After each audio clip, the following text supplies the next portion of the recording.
चले welcome back. और मेरी थकावट सी हो गई थी इस दफा। ठीक, अब हम जो नेक्स्ट स्टेप है हमारा, हमने तो ईसीजी बेसिक्स डिस्कस कर ली। अब आ जाते हैं एक्चुअल ईसीजी पे। ठीक, जो चीजें मैंने की उसकी विजुअल भी दिखाता हूँ, शायद आपको ज्यादा अच्छा समझ में आए। ठीक है, सो ईसीजी इंटरप्रिटेशन ये पावर पॉइंट है। आज हम पावर पॉइंट बात नहीं कर रहे हैं। ये है शेर बब्बर शेर, हमें कहना घबराना नहीं, कॉन्फिडेंस रखें। जितना वो थोड़ा बहुत आएगा उसी पे कॉन्फिडेंस रखें। We can diagnose most of the things. हम रेयर ईसीजी वेरिएशंस पे नहीं जा रहे हैं, कॉमन मोटी मोटी बातों पे जा रहे हैं। ठीक, this is the volt meter जिसमें आपको जिक्र किया था कि ये वोल्ट मीटर है जो इलेक्ट्रिकल इसमें ना मूव करती है अगर वो आप इलेक्ट्रोड सही लगाएं। ठीक है, तो आज ये जो पावर पॉइंट के ऑब्जेक्टिव्स हैं कि आपको लीड का भी पता बता दूं, पहले मैं डिस्कस कर लिया था। फिजियोलॉजी भी दोबारा रिवाइज कर लें। ईसीजी फाइंडिंग जो हमने व्हाइट बोर्ड पे डिस्कस किया ना वो सारा हम कर लें। आई साहब ट्रिब्यूट टू दिस मैन जिसने ईसीजी बनाई थी, ये इनकी पिक्चर मैंने लगाई है जो आप देख रहे हैं। जो खुद उन्होंने अपने ऊपर किया था एक्सपेरिमेंट, अपने लेफ्ट हैंड राइट हैंड और लेफ्ट फुट इलेक्ट्रोड्स वाले पानी में डाल के। इतनी बड़ी मशीन थी, अब जाके तो जदीद आ गई है। उनको नोबेल प्राइज भी इसको मिला था। तो लीड लगाते कैसे हैं, लिम्ब लीड जो कहते हैं ना लिम्स पे लगती हैं, जिसमें आर जो रेड से स्टार्ट होता है फॉर राइट साइड वही स्टार्टिंग पॉइंट है। लेफ्ट पे येलो है और फुट पे लगता है, एक न्यूट्रल राइट पे लगता है, फुट पे उसकी कोई जरूरत नहीं होती। ठीक है, अब स्टार्ट कैसे करते हैं लीड लगाना। अब स्टार्ट करते हैं कि काउंटिंग इंटरकॉस्टल स्पेसेस। पहला जो स्पेस होता है ना वो तो आप नहीं कर सकते, सेकंड को आइडेंटिफाई कर सकते हैं बाय एंगल ऑफ लुई। जो स्टर्नम के जो पास है ना मेनिब्रियम एंड स्टर्नम के जो जंक्शन है, जो एंगल ऑफ लुई है वो आइडेंटिफाई कर लिए। रेंज की तरह स्पीड ब्रेकर की तरह होता है, उसके दाएं बाएं ना सेकंड इंटरकॉस्टल स्पेसेस होते हैं। पहले आप राइट पे आएंगे, सेकंड फिर थर्ड फोर्थ आइडेंटिफाई करके वहां पहली लीड लगाते हैं। तो first lead is only right side fourth intercostal space. तो बिल्कुल उसकी अपोजिट है, पड़ोस के बिल्कुल आपको गली के अपोजिट साइड में होते हैं। तो वो सेकंड जो लीड है fourth intercostal space left side, फिर फोर्थ लगती है मिड क्लेविकुलर लाइन में बिलो द निपल। ठीक है, तो ये फिफ्थ स्पेस में चली जाती है। पहली दो फोर्थ स्पेस में, फिर फिफ्थ स्पेस में, फोर्थ के बाद फिर थर्ड बीच में लगाई जाती है। ठीक है, and that's how leads are placed. फिर आप इंटीरियर एक्सियल लाइन में B5 और मिड एक्सियल लाइन में B6। ठीक, अगर आप ऊपर से देखें इस तरह से नजर आती है, थोड़ा सा ऊपर S shape fourth intercostal space में है, तो तीन जो है ना फिफ्थ इंटरकॉस्टल स्पेस में है। ये अगर सामने से आप देखिए, ये मैंने लगाई है वैसे सारी पिक्चर खींच खींच के, तो ऐसे नजर आता है। सो साइड भी आप देख रहे हैं 5 and 6 वो लेटर लीड्स हैं, और 2, 3 and 4 are anterior leads और V1 is right side. This is the diagram which shows the conduction pathway of the heart. अगर आप उसमें गौर करें, मैं जरा माउस से यहाँ जाके दिखाऊं। सो यहाँ जो स्टार्ट करेंगे, जो एरो नजर आ रहा है आपको ना, is SO node electrical activity starts in the atrium and comes to the ventricle.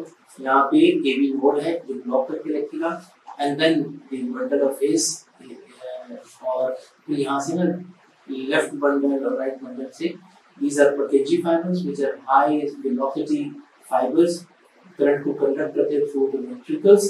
फिर एकदम इलेक्ट्रिकल एक्टिविटी होती है, कंट्रैक्शन हो जाती है। सो ये normal conduction system of the heart. फिर आज ये वेव्स पे हमने ये भी डिस्कस किया था व्हाइट बोर्ड पे। ईसीजी लाइन छोटी बारीक लाइंस होती हैं और छोटी छोटी, और 5 बॉक्स के बाद एक डार्क लाइन आती है, बोथ अपवर्ड एंड डाउनवर्ड। इसकी जो ड्यूरेशन थी हमने कहा एक बॉक्स की होती है 0.04 सेकंड्स, और अगर 5 से मल्टीप्लाई करें 0.2 सेकंड्स है। ठीक, और जो ऊंचाई है ना एक छोटे बॉक्स की वो 1 मिलीवोल्ट की होती है। ये इलेक्ट्रिकल एक्टिविटी पे आते हैं। And then we discuss the waves. आप देख रहे हैं पी वेव यहाँ से स्टार्ट होती है, QRS complex, then T wave. PR interval is start of T waves, start of QRS complex. QRS complex जो है उसकी लेंथ है, ठीक है। और पीआर जो RR interval is between 2 R waves, उसे हार्ट रेट का पता चलता है।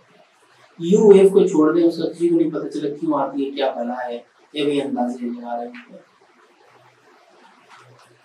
फिर आ जाता है लंबाई चौड़ाई उसकी, ठीक है, नापना जो है।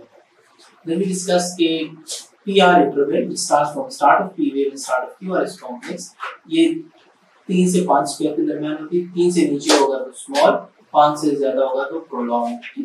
और QRS की चौड़ाई जो है ना ऊपर देखिए 3 स्मॉल स्क्वायर तक होनी चाहिए, उससे ज्यादा नहीं होनी चाहिए, जैसे 3 स्मॉल स्क्वायर, उससे ज्यादा होगा तो हम ब्रॉड कॉम्प्लेक्स बोलेंगे। ST segment is small isoelectric यानी no electrical activity segment between QRS complex and T wave। Ischaemia में ये नीचे चला जाता है और इंफार्क्शन में ऊपर चला जाता है, ठीक, इस तरह से। और इस्कीमिया में second finding was T wave inversion। This is the Einstein's triangle। जो lead 1 starts from right arm, it goes to the left arm, ठीक है, पॉजिटिव इसका लेफ्ट पे होता है। 2 is right arm and left foot and 3 is left arm। तो इसको कहते हैं ट्रायंगल। ट्रायंगल में मुकम्मल तौर पे उसका आधा खुल जाता है। So we also discuss 12 Leeds जिसमें से 6 बाइपोलर्स हैं और 6 यूनिपोलर्स हैं। बाइपोलर में 2 3 ABF हैं, वही सॉरी 1 2 3 लीड्स हैं और ऑगमेंटेड लीड्स ABR ABL और ABF है, ये हम डिस्कस कर चुके हैं। यूनिपोलर चेस्ट लीड्स हम डिस्कस 6 हैं, इसके डायग्राम में देख चुके हैं। आर वे प्रोग्रेशन ये एक चीज होती है, ये चेस्ट लीड में नजर आती है, दूसरों में नहीं, क्योंकि चेस्ट लीड्स अगर आप देखें कभी डिस्कस किया था, राइट फ्रॉम राइट साइड, फिर वो 2 3 4 यानी सामने से गुजरते हुए लेफ्ट पे जाती है, तो ठीक जो राइट साइड की लीड्स हैं वहां पे आर वेव नहीं होती, तो धीरे धीरे आर वेव नमूदार होती है, जैसे चांद थोड़ा थोड़ा नमूदार होता है, सेम तरीके से आर वेव नमूदार होती है, ठीक, और जाके V3 पे आधी ऊपर आधी नीचे होती है, ठीक, आइसोइलेक्ट्रिक होती है। सो इसको कहते हैं नॉर्मल आर वेव प्रोग्रेशन, जो सबसे ऊपर है। V के आर छोटी, ये फिर थोड़ी बड़ी होती है, 3 पे जाके इक्वल है, फिर 4 5 और 6 पे आर वेव ऊंची बड़ी होती है, ठीक, यानी पहले नीचे ज्यादा होती है V1, फिर थोड़ी सी और ऊपर, फिर 3 के बराबर, 4 5 6 पे ऊंचाई होती है। ये नॉर्मल पैटर्न है इसका। इसी चीज रीड करते हुए हम क्या चीजें लिखते हैं, नंबर 1 रेट हम आज कैलकुलेट कर देंगे, हार्ट रेट कैलकुलेट करना आसान है। रिदम जो कि साइनस रिदम होता है, एक्सेस है, एक्सेस हम नहीं करेंगे, वो बाद में देखेंगे, वो थोड़ा कंफ्यूज करता है, सिर्फ ब्रीफली आप देखिए। Hypertrophy left ventricular and right ventricular hypertrophy, PR interval देखिए, QT interval, P wave, QRS complex, ST segment, ये चंद मोटी-मोटी चीजें जिस पे आप कमेंट करते हैं तो उसी चीज इंटरप्रेट हो जाती है। आ जाए रेट पे। रेट की कैलकुलेशंस जो है ना आसान होती है, सिर्फ हमें ये देखना है कि रेगुलर है कि इररेगुलर। अगर रेगुलर हार्ट रेट है जिंदगी बहुत आसान है। तो कैसे? ठीक, आप जो है जो लार्ज बॉक्सेस हैं उस पे नजर रखें, छोटों पे नहीं। 2 आर वेव्स लें, ठीक है, जो कि एक बड़ी लाइन पे कोई एक आए बड़ी लाइन पे और अगला धीरे कहाँ आता है, ठीक है। तो आप R interval in a regular heart rate उससे कैलकुलेट कर सकते हैं, सही। आप फॉर एग्जांपल वो करेंगे, जो पहली लाइन आती है उस पे अगर देखिए एक आर वेव है, एक लाइन पे है, सेकंड आर वेव अगर नेक्स्ट पे आती है तो इट्स 300, और उससे नेक्स्ट पे 150 आधा कर, उससे नेक्स्ट पे 100, उससे नेक्स्ट पे 75, फिर 60 एंड 50। ये बिग लाइंस पे अगर फॉल करती है तो जिंदगी आसान, एक नजर झलक देखने से आप कैलकुलेट कर सकते हैं। अगर मैथमेटिकली करना है तो भी आसान है। आप जो है ना तो 300 को डिवाइड करें by the number of large squares, ठीक है, तो वो भी आ जाता है। फॉर एग्जांपल अगर पहला लाइन है, एक आर एक बड़ी लाइन पे है, दूसरा आर एक बड़ी लाइन पे है, ठीक है, तो ये 1 बिग स्क्वायर है ना, 300 डिवाइडेड बाय 1 इज 300। ये जो पिक्चर में दिखा रहा हूं ना, इसको जरा और से देखिए। The figures are so round figures कि इजी आ जाता है। 300, 150, 100, 75, 60, 50। तो मोटी लाइंस को देखते हैं आप, ठीक शर्त ये है कि ये रेगुलर होना चाहिए, इरेगुलर में नहीं होगा। इरेगुलर के लिए क्या करते हैं, आप उसकी 6 सेकंड स्टेप निकालते हैं। 1 मिनट में कितना होता है 60 सेकंड। 60 सेकंड की स्ट्रिप निकालना बेवकूफी है, इतनी लंबी स्ट्रिप निकलती है, सारी ईसीजी मशीन का कागज खत्म हो जाएगा। हम क्या करते हैं, हम सिर्फ 6 सेकंड्स निकालते हैं, उसके अंदर जितनी आर वेव्स हैं उनको काउंट करते हैं और फिर 10 से मल्टीप्लाई कर देते हैं। ठीक है, दिस इज फॉर इरेगुलर। तो मैसेज ये है, इरेगुलर की काउंटिंग अलग है और रेगुलर की अलग है।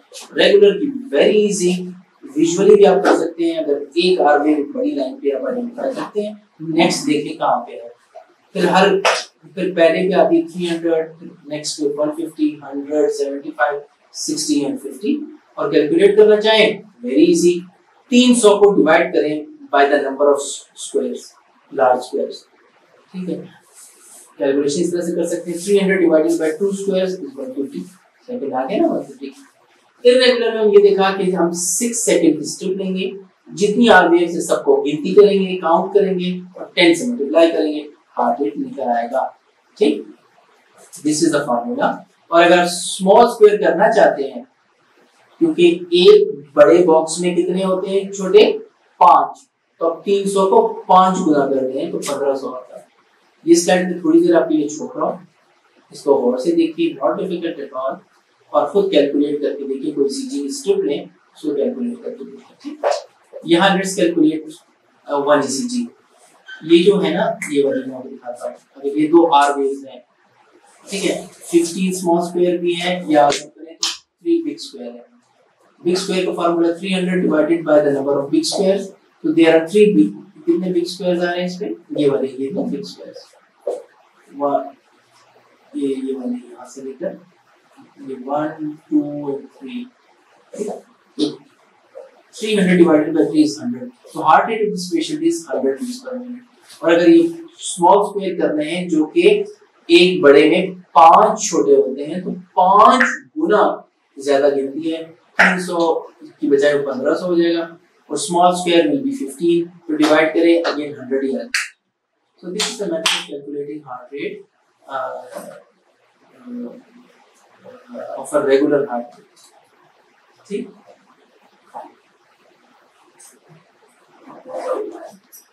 ये इरेगुलर का था। इरेगुलर में फिर आप जो है इसमें से रेगुलर ही है, 6 सेकंड स्ट्रिप में 6 सेकंड्स में आप सारे काउंट करके और उसको फिर आप 10 से मल्टीप्लाई करेंगे तो आपको हार्ट बीट आ जाएगी। अब यहाँ पे रिदम क्या है, ठीक, रिदम हमने डिस्कस किया था, normal rhythm sinus. This is ECG, आपको सिर्फ रिदम बताना है। जो पी वेव क्यूआरएस कॉम्प्लेक्स है ना, तो उसमें बताइए ये रिदम क्या साइनस है या साइनस नहीं है। निशानी क्या थी, हमने बताया था कि उसमें हम पी वेव देखते हैं। If P wave is present before every QRS complex at a regular interval, it is sinus signal. और जो ईसीजी में आप देख रहे हैं, यहाँ कितने लीड्स हैं, आप गौर से देखिए, लीड 1, 2 एंड 3, ठीक है, एरो आपको दिखा रहा है, AVR, AVL, AVF, और फिर ये 6 लीड्स है। तो 12 होगी, नीचे कौन सी लीड है, इसको कहते हैं rhythm strip. And the best lead for rhythm strip is lead 2। तो लीड 2 दो दफा आपको नजर आती है, एक अपने मकाम पे जो उसकी जगह है, lead 1, 2 and 3, and you see lead 2 again, this time throughout the ECG strip। देख रहे हैं lead 2, ये lead 2 है नीचे, फिर दोबारा एक दफा lead 2 ऊपर थी, एक दफा lead 2 नीचे है। तो इसको कहते हैं rhythm strips। तो यहाँ से हम rhythm कैलकुलेट करते हैं, and we see on the rhythm strip there is a P wave of same shape and same PR interval before every QRS complex. So this is a normal sinus rhythm। ये message है इस type का।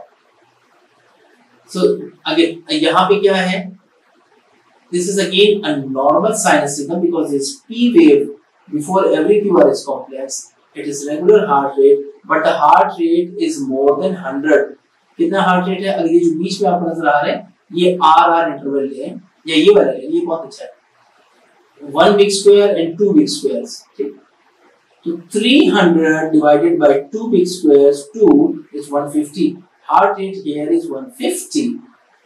ठीक, तो tachycardia तो है, और चूंकि पी वेव भी है, P wave means sinus rhythm, और tachycardia is fast heart rate, तो इसका नाम होगा साइनस टैकीकार्डिया.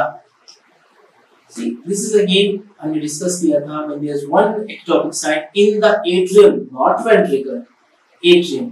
तो वहां से ना abnormal P wave, मतलब इसकी शेप भी देखिए नॉर्मल स्पीड ब्रेकर की तरह नहीं है, थोड़ी सी तिरछी है, इसलिए आरी की तरह नजर आती है, शॉर्ट टूथ या आरी के दंदाने, तो उस तरह नजर आती है, इसको कहते हैं एट्रियल फ्लटर. QRS कॉम्प्लेक्स देखिए एक ही शेप के हैं, नॉर्मल है.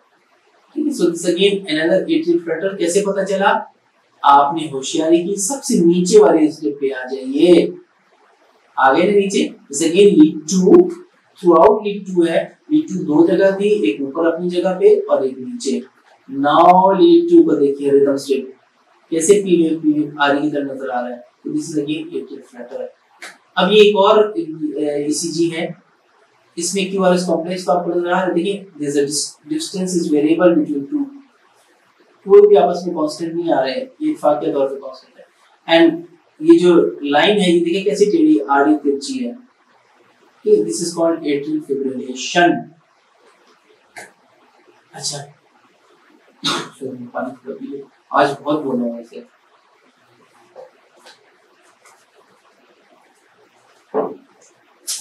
तो this is again a lead. इसमें आप देख रहे हैं कि एक रेगुलर सी हार्ट रेट है, QRS complex is narrow and you cannot find P wave, no P waves at all, but there is a narrow complex which looks fine, sharp सा है, not ventricular complex, it's a proper complex with normal sharp edges, और P wave नहीं है. ठीक है, जब P wave नहीं होगी, फास्ट हार्ट रेट होगा और नैरो कॉम्प्लेक्स होगा, you think of SVT. ठीक, तीन चीजें, absence of P wave, narrow complex, QRS complex narrow and fast heart rate, इसको कहते हैं SVT. यहाँ पे क्या हो रहा है? Again, quickly jump to the rhythm strip. यहाँ पे आपको क्या नजर आ रहा है? क्या P wave है? ठीक है, अगर P wave नहीं है लेकिन उल्टी कोई नजर आ रही है, तो प्रैक्टिकली यहाँ पे नॉर्मल जो स्पीड ब्रेकर की तरफ P wave होती है वो नहीं है, so again it is SVT. अच्छा ये देखिए, ये क्या है? ये आपको बिल्कुल ही मैंने डिस्कस नहीं किया, अब डिस्कस करता हूँ. ये उसकी सही जगह है. ठीक है, सही. और दोबारा एक चीज बता देता हूँ, गौर से सुनिए. SVT का मैंने कहा तीन चीजें, absent P wave, narrow complex and fast heart rate, SVT. यहाँ आपको तीन नहीं दो चीजें मिल रही हैं. वो क्या? Absent P wave, narrow complex but slow heart rate. ठीक है, अब मैं तो पीछे करता हूँ फिर आगे करता हूँ.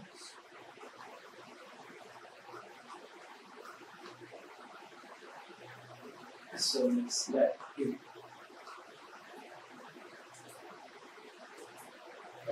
Previous. ठीक है, यहाँ पे इस स्लाइड में आप जो देख रहे हैं, narrow complex, absent P wave and fast heart rate 150 से भी ज्यादा है. ठीक है, तीन चीजें थी. जो अगली स्लाइड है इस पे दो चीजें हैं, absent P wave, narrow complex but slow heart rate. ये क्या है? ये AV नोड का एक अच्छा फंक्शन है जहां वो जिम्मेदारी का एहसास करता है. For example, when sinus node is dead, sinus node does not produce electrical activity. ठीक है, तो सारी जिम्मेदारी इलेक्ट्रिकल एक्टिविटी की फिर AV नोड पे आ जाती है. AV नोड अपना फर्ज समझते हुए हार्ट बीट स्टार्ट करता है. ठीक है। इस वक्त वो बागी नहीं है, बिल्कुल बागी नहीं है, वो एक अच्छा फर्माबरदार बच्चे की तरह, ठीक है, तो वो जिम्मेदारी लेता है और हार्ट बीट कंटिन्यू करता है। क्योंकि उसकी रेट साइनस से कम है ना, तो you will find slow heart rate but two features of SVT, absent P wave and neural complex. इसको कहते हैं जंक्शनल रिदम। ये हार्ट रेट को बचाती है। जब एसए नोड काम छोड़ दे तो एबी नोड जब अपनी जिम्मेदारी उठाएगा, खानदान की कफालत की जिम्मेदारी तो ऐसे होता है। लेकिन जब बागी हो जाता है, ये गंदा है, ये अच्छी आदत नहीं है इसकी। जब बागी होके एसए नोड मौजूद था, उसको चुप कराने के लिए फास्ट फास्ट फास्ट फास्ट किया, तो इसकी तीन फीचर्स आएंगी, absent P wave, narrow complex and fast heart rate. ये उसका गंदा फंक्शन है, ठीक है। तो इसका अच्छा फंक्शन है। Technically they look same, the only difference is heart rate, ठीक। In junctional rhythm it is a good function, heart rate will be slow. In SVT which is a bad function, वो तेज होगा। अच्छा, हमने discuss किया था ventricle start contracting. Ventricle हमने ये डिस्कस किया था कि पतेंजी फाइबर्स के बगैर मसल में करंट जाता है, तो मसल में करंट जाने से इसकी खूबसूरती खत्म हो जाती है। So you get such waves. अगर आप देखें सारी वेव्स की शेप एक जैसी है, तो ठीक है, तो पी वेव भी नहीं है, P wave is an atrial phenomena. ये सब वेंट्रिकुलर फिनोमेनन है, बिजार सी है लेकिन सेम साइज की है। दिल धड़क रहा होगा, पल्स आ रही होगी, इसको कहते हैं V tap. See, again another V tap, another V tap. इसमें देखिए ब्रॉड कॉम्प्लेक्स है, बिजार शेप है, नीचे भी देखिए इस तरह से, तो V टैप। See, ये भी V टैप की खास वैरायटी है, which is produced by digoxin toxicity, torsades de pointes, ठीक है। ये इसमें साइन वेव की तरह, ये ऊपर फिर छोटे फिर ऊपर, ये डिजिटल्स टॉक्सिसिटी। ये हम डिस्कस किया था कि just like atrial fibrillation, ventricle पे loss of fibrillation, but ventricle का बड़ा होता है, उसकी वेव बड़ी बड़ी नॉर्मल होती है, हार्ट बीट खत्म हो जाती है और अरेस्ट से पहले की स्टेज होती है। So this is an ECG with a ventricular fibrillation, there will be no heart rate, a big bizarre wave, no P wave, no QRS complex, patient will be comatose, no heart beat. Axis, जैसे मैंने आपके ऊपर दिखाया ना, axis of the heart, heart का axis है, heart cone की तरह है, थोड़ा सा लेफ्ट पे है, इंफीरियर एंड लेटरल साइड, इसका नॉर्मल एक्सेस है, ठीक, नॉर्मल एक्सेस है, इंफीरियर एंड लेफ्टवर्ड्स। कभी कभी ये ज्यादा ही लेफ्ट को चला जाता है तो कहते हैं लेफ्ट एक्सिस डेविएशन, और कभी कभी ये इसके एक्सिस राइट पे चली जाती है, तो इसको कहते हैं राइट एक्सिस डेविएशन। ये लेफ्ट और राइट की मूवमेंट्स जो है ना, राइट की मूवमेंट, ये लेफ्ट की मूवमेंट दो रेंज में चेक होती है, ठीक है। कौन सी? बताओ, खंबा बनाते हैं, खंबा, बिजली का पोल नहीं होता, खंबा, खंबा सीधा खड़ा होता है और उसके ऊपर ऐसे हॉरिजॉन्टल रॉड होते हैं, ठीक। आइडेंटिफाई करें दो लीड्स, आप ही आइडेंटिफाई करें, एक ऐसी लीड जो बिल्कुल हॉरिजॉन्टल हो, एक ऐसी लीड जो बिल्कुल वर्टिकल हो, बताएं कौन सी है, ठीक है, easy remember. V1 lead 1, AVF, इन दो से ये तायुन होता है कि हार्ट लेफ्ट एक्सिस पे ज्यादा चला गया या राइट पे चला गया, ये नॉर्मल एक्सिस है, ठीक। तो नॉर्मल अगर मैं अपने को बताऊं, हार्ट में नॉर्मल एक्सिस में V1 should be positive, AVF should be positive, ठीक। नॉर्मल एक्सिस क्योंकि नीचे और लेफ्ट को होता है ना हार्ट का, नीचे और लेफ्ट को, ठीक, तो आपको 1 भी पॉजिटिव मिलेगी, AVF भी पॉजिटिव मिलेगा, दिस इज नॉर्मल, ठीक है, समझ गए। इन नॉर्मल जो 1 is positive, AVF is positive. अब देखिए राइट एक्सिस में जो डेविएट होगा, AVF में तो पॉजिटिव ही आएगा, नीचे ही है, लेकिन लीड 1 विल बी नेगेटिव, ठीक। और अगर लेफ्ट एक्सिस डेविएशन है तो लीड 1 तो पॉजिटिव ही आएगा, तो लेफ्ट की तरफ ही तो जा रहा है, लेकिन AVF नेगेटिव हो जाएगा, ठीक है। Just to summarise, you look at lead 1 and AVF for axis, Very simple method. Normal heart in normal axis, one should be positive, AVF should be positive. So you say it is normal axis. अगर V1 negative हो गया तो हम बोलेंगे ये right की तरफ चला गया है, राइट एक्सिस डेविएशन। अगर AVF नेगेटिव हो गया तो हम बोलेंगे लेफ्ट की तरफ है। इस स्लाइड को जरा गौर से फिर देख के जहन नशीन कर लें, it's not difficult at all. Just a diagram of the same thing.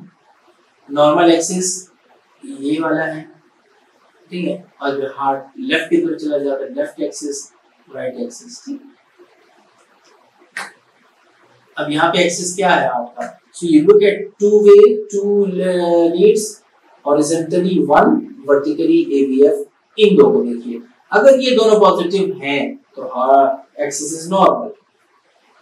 अच्छा, आ जाए V1 इज दिस, इसमें तो पॉजिटिव है माशाल्लाह, और AVF ये वाला है, AVF में positive, so this axis is normal. एक और चीज जो मैंने ब्लैक बोर्ड पे डिस्कस नहीं की आपसे, अब यहाँ डिस्कस करता हूँ। ये कहलाता है hypertrophy, left ventricular hypertrophy and right ventricular hypertrophy, दोनों में थोड़ा सा फर्क है। इसके लिए आपको हाइपरट्रॉफी को समझने के लिए सिर्फ only consider the chest leads, समझ गए? चेस्ट लीड्स को कंसीडर करें, V1 V2 लिम्ब लीड्स को नहीं कंसीडर करना, ठीक। तो हम वेंट्रिकुलर हाइपरट्रॉफी पे आ रहे हैं कि लेफ्ट वेंट्रिकुलर हाइपरट्रॉफी है या राइट है, या हाइपरट्रॉफी है ही नहीं।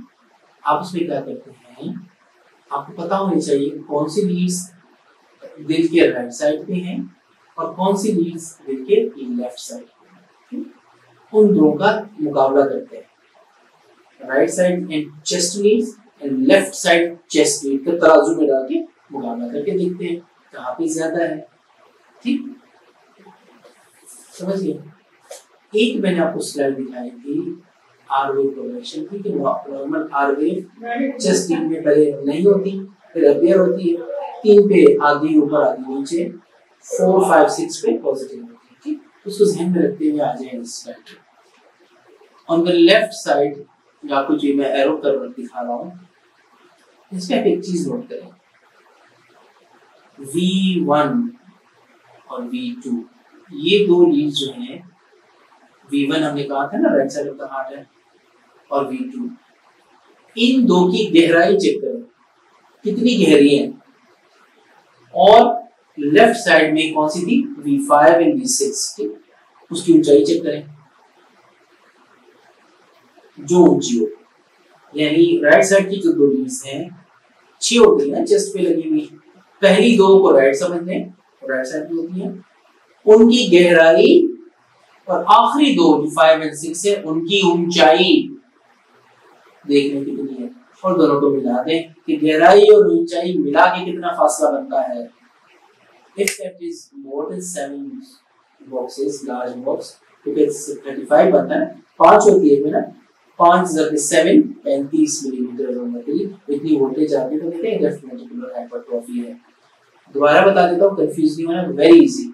फॉर हाइपरट्रॉफी हम सिर्फ चेस्ट लीड देखते हैं, चेस्ट लीड होती है 6, राइट साइड से स्टार्ट होती हुई एंटीरियर से गुजरती हुई लेफ्ट साइड में जाती है। हमने पहली दो में देखना है जिसकी गहराई ज्यादा हुई, नीचे एस वेव ज्यादा हुई, और आखिरी दो 5 एंड 6 की ऊंचाई जिसकी सबसे ज्यादा होगी, 5 की हुई या 6 की हुई, इनकी ऊंचाई को नापते हैं और इसकी गहराई को फिर इनको प्लस करते हैं। If it is more than 35, we say by voltage criteria there is left ventricular hypertrophy. समझ गए? और राइट साइड पे क्या होता है? राइट साइड पे फिर आप क्या देखते हैं? ठीक, जो सेकंड पिक्चर है उसको देखिए। नॉर्मली V1 में आर वेव तो नजर ही नहीं आती, तो आपको आर वेव नजर आना शुरू हो जाएगी V1 में। और नॉर्मली जो V5 और V6 हैं उसमें तो टॉल, सबसे टॉल किस्म की आर वेव होती हैं, एक छोटी हो जाएगी। मैंने कहा ना राइट साइड की लीड में और लेफ्ट साइड की लीड में मुकाबला होता है। 6 में से जो 6 एंटीरियर लीड्स हैं पहली दो और आखिरी दो में मुकाबला है, सही।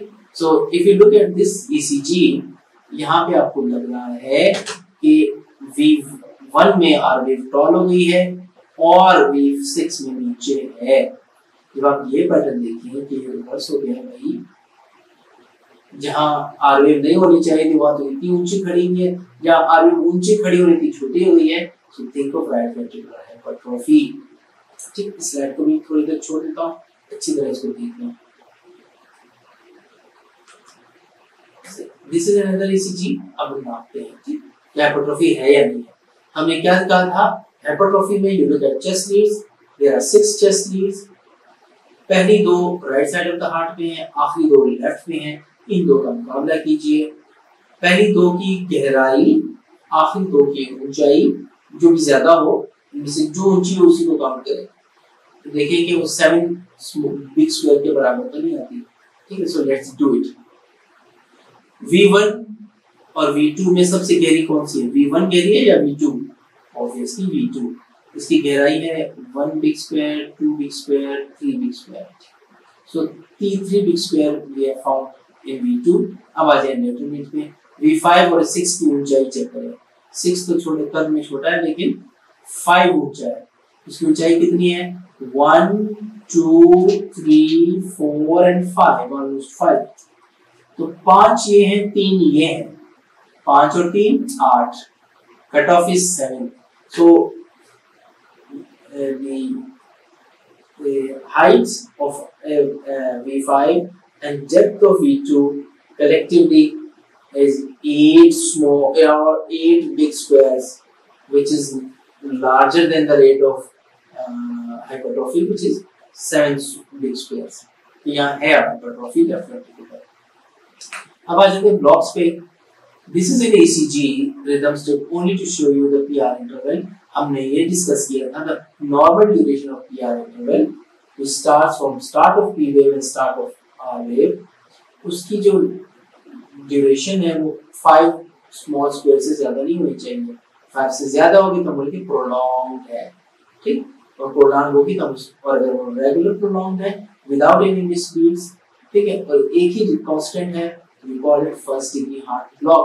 ये जो आप देख रहे हैं PR interval starts from start of P and then ends at start of QRS complex।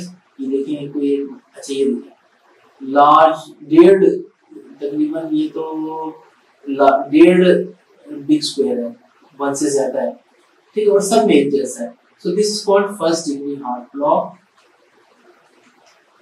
ठीक। इसमें जो ड्यूरेशन है PR इंटरवल हर एक की कितनी है? मोर देन 5 स्मॉल स्क्वायर्स, और रेगुलर हर एक की है। अब हम डिस्कस किया second degree heart block. Second degree heart block we found out that the PR interval progressively increases in type 1। ये देखिए ये PR इंटरवल फिर थोड़ा सा और बड़ा हुआ, फिर थोड़ा सा और बड़ा हुआ, फिर इतना बड़ा हुआ कि ड्रॉप हो गया, देन बिकम्स नॉर्मल अगेन, फिर प्रोलॉन्ग एंड मोर प्रोलॉन्ग, फिर एक बिग ड्रॉप। तो ये इसको कहते हैं मोबिस टाइप 1, ठीक, या विंकी बैक, जो भी आप नाम दिए। मैं तो second degree heart block type 1 कहता हूँ, आसान है, ठीक। इसके अंदर देखा जब बीट ड्रॉप होती है तो you can get a beat drop, 3 के बाद ड्रॉप, 3 के बाद ड्रॉप। तो first finding of this second degree heart block is regularly irregular pulse. अच्छा, अब ये एक और बीट है जिसमें PR interval is constant in all 3, then there is a drop, फिर 3 के बाद नॉर्मल, फिर ड्रॉप, ठीक, यहाँ पे ड्रॉप भी है। So this is called type 2 in which PR interval remains same but suddenly there is a block। वो मूडी किस्म का AB नोड होता है, ब्लॉक करके बैठ जाता है। Then we discuss third degree heart block जिसमें आपने देखा कि जो P वेव भी मिलती है, QRS कॉम्प्लेक्स भी मिलता है, ये दोनों आपस में नहीं मिलते हैं। P interval remains same, R interval remains same, but they do not coordinate। Let's see each one of the wave। यहाँ भी देखिए PR इंटरवल इतना है, सेकंड पे चेक करें P वेव यहाँ है, QRS कॉम्प्लेक्स इतना दूर है, अगले पे चेक करें P वेव यहाँ है तो QRS कॉम्प्लेक्स इतना दूर है, ये इतना दूर, इतना PR इंटरवल होता नहीं है, ठीक।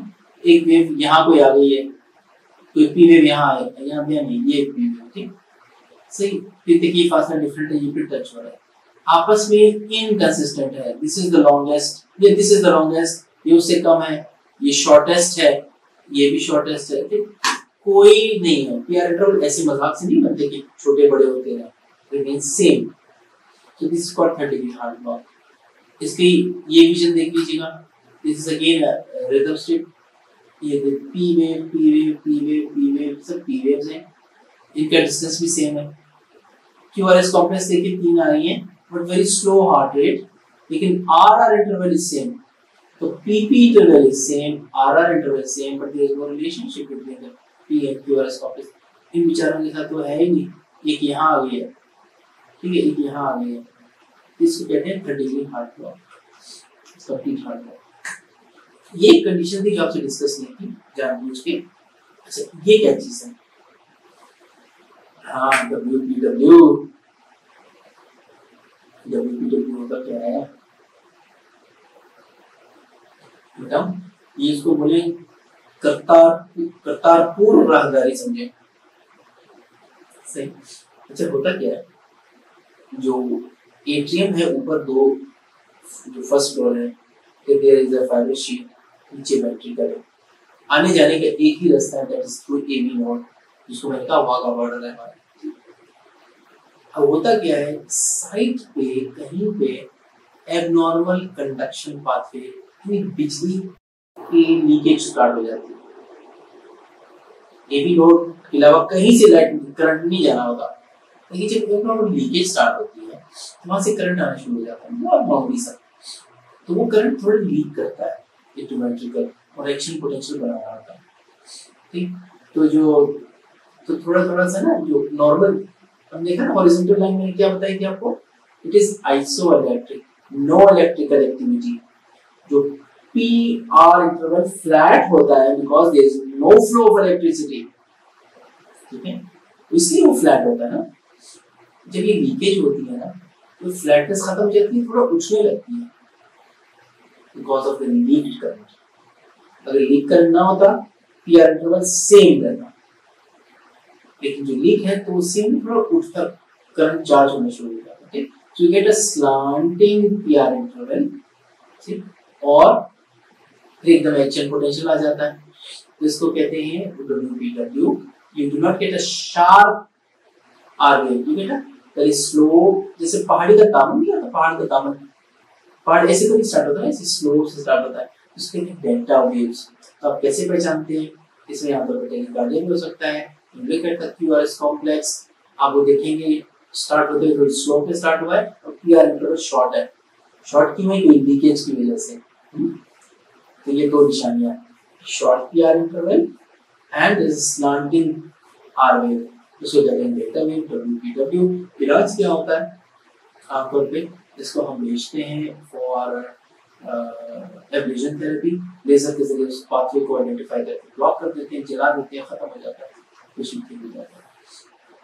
बंडल ब्रांच ब्लॉक्स, ये एक चीज है, इसको तो मैं स्किप करना चाहूंगा, बस इसको जरा ब्रीफली मोटी चीजें समझिए। बंडल ब्रांच ब्लॉक हमने देखा हार्ट के अंदर जो बंडल ऑफ हिस है उसके दो है, right left side right side, कभी-कभी वो भी ब्लॉक हो सकते हैं बिकॉज ऑफ मायोकार्डियल इन्फार्क्शन। ठीक, फिर होता क्या है? लेफ्ट वेंट्रिकल और राइट वेंट्रिकल ये दोनों भाई है ना, सही? और बहुत भाई है जो रहते हैं, बीच में एक दीवार है, सेप्टम है, ये दोनों भाइयों की फैमिलीज है। लेफ्ट बड़ा भाई है, राइट छोटा भाई है, ठीक है? तो नॉर्मली दोनों को बराबर करंट मिलता है because of the two bundles left and right, इसलिए दोनों एक साथ धड़कते हैं, ठीक? जब बंडल ब्रांच ब्लॉक होगा, सही, तो दोनों साथ नहीं धड़कते, पहले वो धड़केगा जिसकी करंट पहले या पहुंचा परकिंजी फाइबर से, फिर इनका ओवरफ्लो जाके दूसरी साइड में जाता है, ठीक? सो जो इलेक्ट्रिकल एक्टिविटी है नॉर्मल साइड में पहले जाती है, ब्लॉक साइड में बाद में जाती है।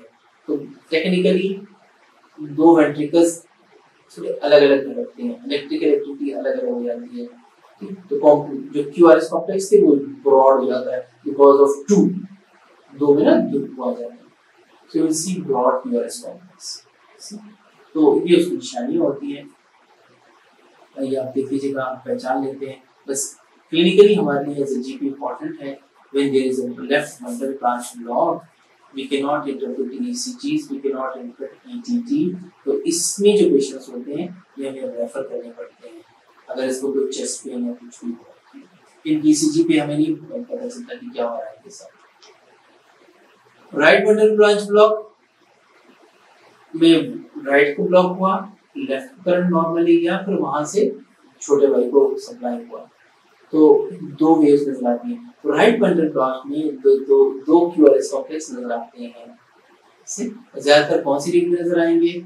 ये जो यहाँ रीड्स आप देख रहे हैं ना, जो राइट साइड की रीड्स हैं, दो क्यूआरएस कॉम्प्लेक्स V2 में देखिए आपको दो नजर आ रहे हैं, आरएसआर पैटर्न के ऊपर। इसके और भी फार्मूले हैं, विलियम्स और पता नहीं क्या क्या, मुझे भूल जाता है हमेशा।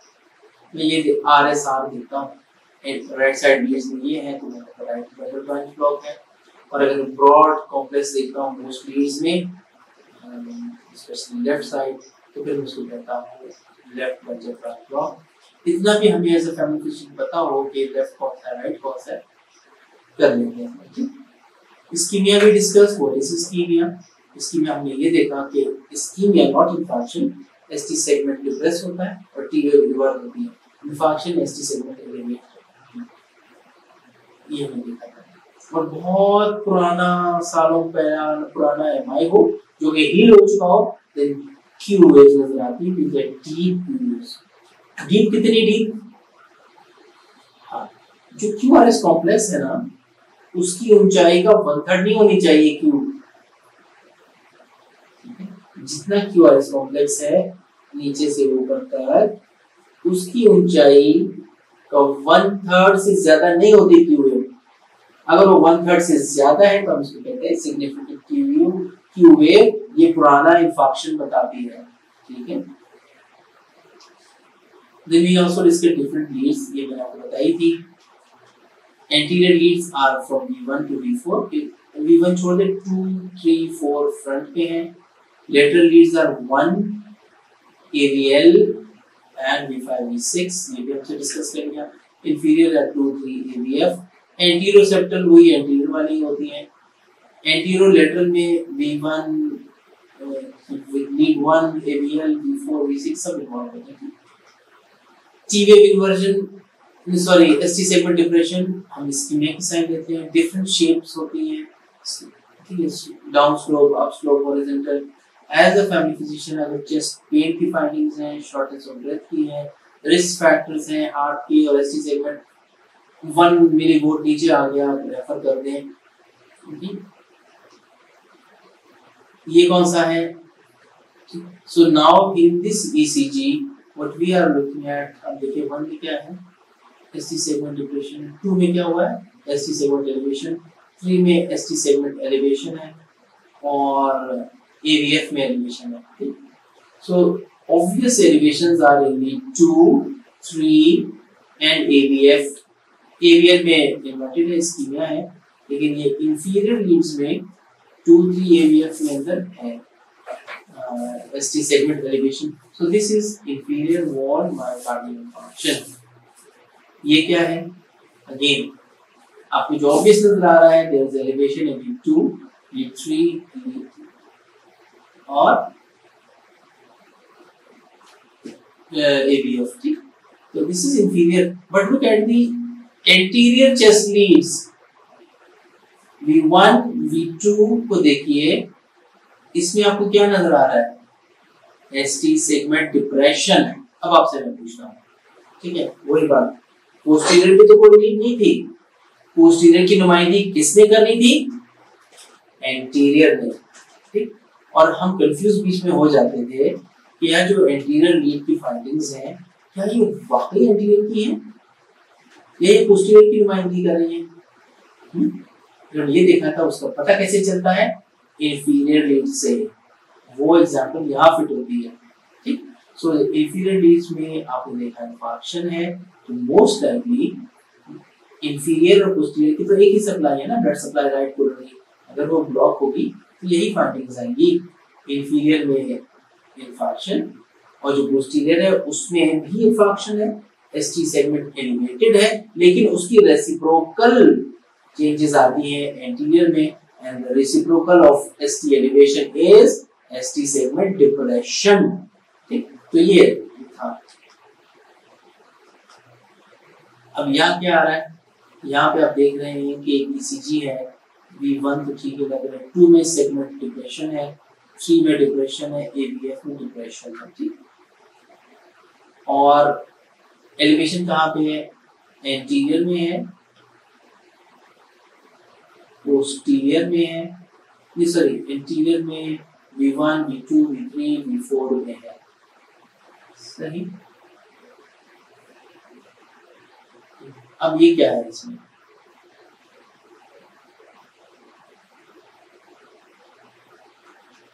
सॉरी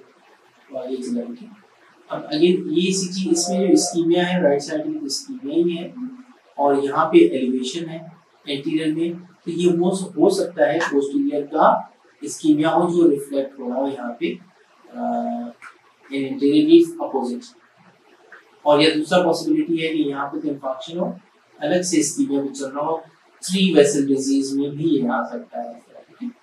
सो अब हमने जो ECG की थी, ECG is a big topic, favourite topic of cardiologist है, लेकिन हम एज अ फैमिली फिजिशियन इसको वेरी बेसिक तक रखते हैं, क्योंकि जितना हाई फाई जाएंगे हम भूल जाते हैं, स्पेशली अगर किसी का स्पेशल इंटरेस्ट है तो वो कर सकता है। हमने ये बेसिक्स इसकी डिस्कस की थी। मेरी अपनी तरफ से पूरी कोशिश थी जितना मैं आसान करके बता सकता हूँ बता रहा हूँ। समझ में आ गया तो मेरी कामयाबी है, नहीं आया तो मेरी नाकामी है, आपकी कोई नाकामी नहीं है। ठीक है, क्योंकि टॉपिक ऐसा है। तो रिक्वेस्ट ये है लेक्चर को दोबारा देखिए, कुछ चीज़ों को मैंने एम्फसाइज किया है और उसको भी दोबारा देखिए। बुक आपको ECG की दी गई है, आपको सॉफ्ट कॉपी उसकी है, वो आप उसमें देखिए, उसको भी पढ़ लें। कुछ क्लिनिक्स में जाके ECG पढ़ लें, आपको पता चल जाएगा। नेट पर भी ECG के ट्यूटोरियल्स बहुत से अवेलेबल हैं, तो वो भी आप कर सकते हैं, ऑनलाइन फ्री होते हैं, क्विज होती है ECG क्विजेस, वो भी आप कर सकते हैं। तो अगर बेहतरीन यही है कि आप लेक्चर दोबारा देखिए, उसको पढ़ें, कुछ क्विज कर लें ऑनलाइन, ECG आपको याद हो जाएगी। ठीक है, तो याद हो जाए तो दुआ में याद रखिएगा। मेरी भी दुआ आपके साथ है, आपको कामयाब करिए, खुश रखे। काफी मैं भी थके हूँ आज, आप भी थके हैं, बहुत लंबा सेशन है, चलते हैं फिर। ठीक है, चलिए, ओके, थैंक यू, अल्लाह हाफ़िज़।